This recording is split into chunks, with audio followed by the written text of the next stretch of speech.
6, some parents are trying to get to the bottom of how some segregation signs were allegedly posted at their children's elementary school.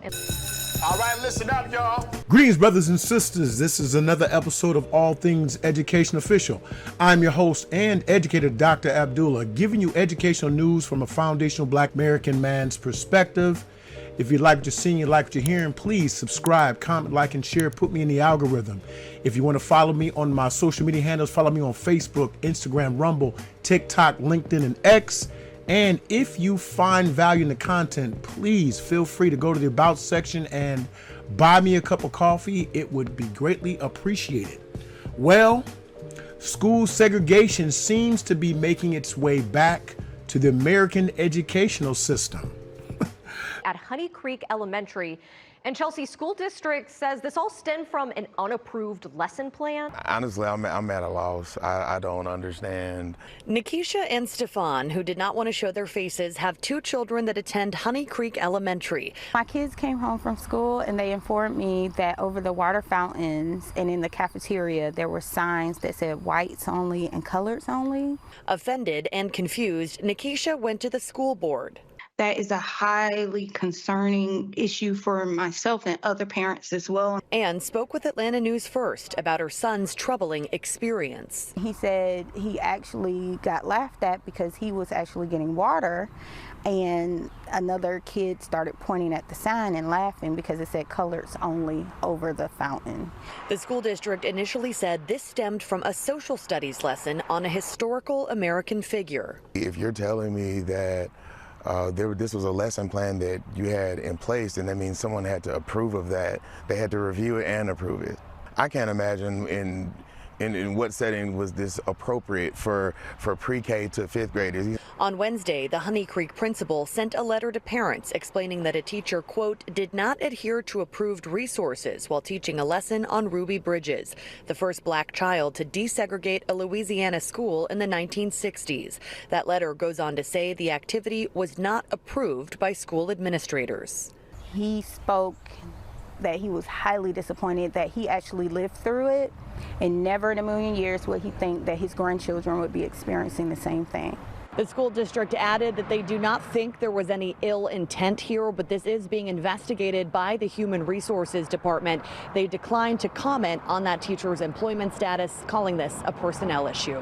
Well, according to the Atlanta Journal-Constitution article, study, racially balanced schools didn't even odds for Black students.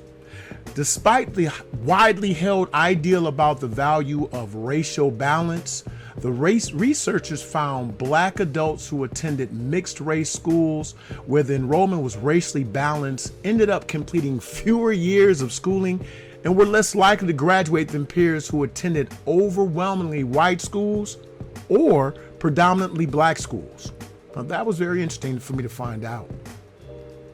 Conventional wisdom has long maintained that Black students fare better in integrated schools because these schools offer more resources. And we've talked about resources before.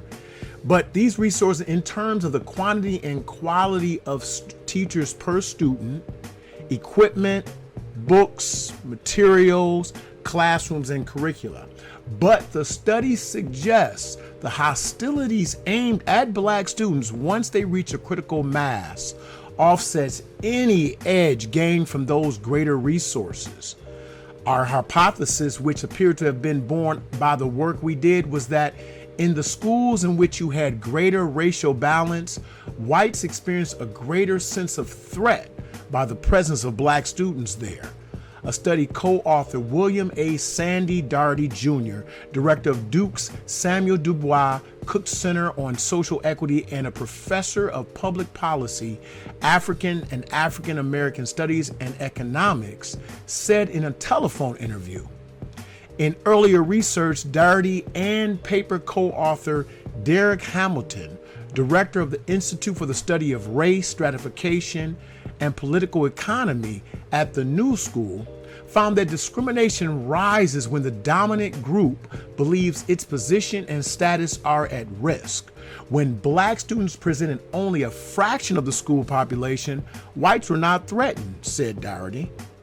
The idea we can solve the achievement gap through merely engaging in greater integration of schools is not accurate, said Doherty. There is much more that has to be done in terms of what happens within the schools. I've been in education for approximately 24 years, and I'm a champion for racially and culturally separate educational spaces. I'm also a champion for gender separate educational spaces. And I'd like to say this frankly, this was not a mistake. The incident was definitely a test to see what we as a community would do, say, and think about it. We can pretty much guess that the outcome will not be a reprimand, a termination, despite the egregious nature of the offense. I truly hope that you understand why I double, triple, and quadruple down on the foundational Black American community's need to create, fund, and maintain our own institutions. If we allow those who truly despise us to educate us, our children will never, ever truly be safe. This is another episode of All Things Education Official. Please get in the comment sections. What do you think about separate schools versus segregated schools? And what do you think about the recent developments in Georgia? Do you think that this is a mistake? Or do you think that it's just a test to find out where we are and how we'll respond? I'd love to hear your comments. All opinions are welcome. You are dismissed. Yeah! You are all expurgated.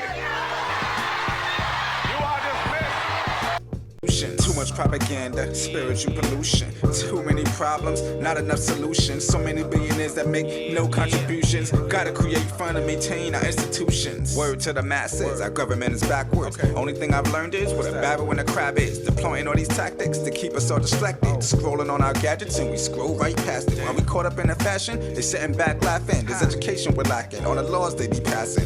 Peep the curriculum, you see they're subtracting. The necessary work, these kids mentally absent. Turned our food plastic.